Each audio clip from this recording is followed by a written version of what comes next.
When the sun rose in a few hours, it would be his 7th morning in the woods, which meant that this was his 6th time having some variation of the dream. He had it every time he managed to sleep deeply enough for his REM cycles to kick into high gear, which was more often than he'd thought it would be. The first night Brad had spent in the small tent had been dreamless, but that was only because it had also been sleepless. He thought back to the morning that had preceded it, inviting the pain once again. It was almost like continuing to poke at a sore tooth.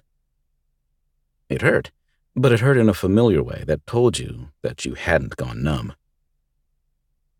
The cold, pale winter sun rose over the ashes of his cabin, and he got up slowly, cold to his very bones.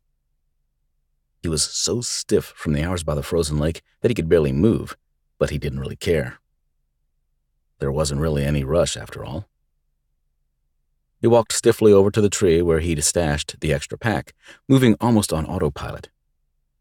He knew what he needed to do, but there was no real drive to save himself this time.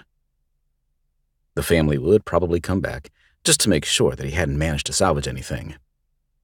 They would probably rake through the ashes of the cabin and look for his bones. They seemed like a thorough group. The fact that they wouldn't find anything sent a quick burst of warmth through his chest. They hadn't managed to kill him. In the end, they'd failed. He glanced around the orchard. Parts of it were badly singed. Some trees probably wouldn't bear fruit for several years at least. Some might need to be cut down completely. Brad knew that the garden up front would be totally destroyed. If the fire hadn't gotten it, then the people and trucks that had trampled through it would have finished the job. There would be seeds and bulbs in the cellar, but... Brad shook his head firmly. "No," he whispered, speaking almost desperately into the frigid air. "No, I don't care what survived." Nothing that mattered had made it through the family's attacks. What was left was no longer his concern. He slung the pack over his shoulder and headed into the woods. Brad closed his eyes, and they popped right back open again. With a sigh, he had to acknowledge that he wasn't going to get back to sleep. He sat up, bringing the extra blanket with him.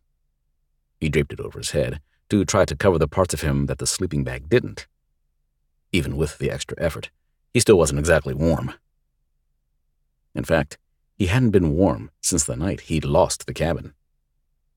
He wondered how he could keep it up. The winter was turning out to be just as brutal as he'd been afraid it would be. Anna, Sammy, and Martha had gear just like his, so he wasn't too worried about their ability to survive. Which didn't mean that he wasn't worried.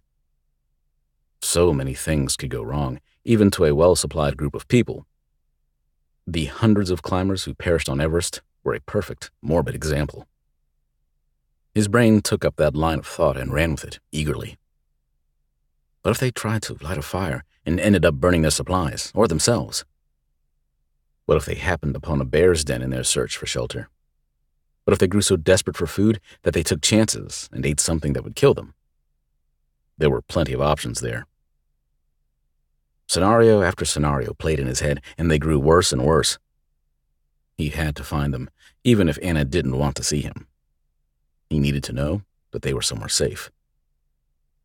It was time to make some plans, but as always, when he pushed himself on the point, his mind scrambled in circles.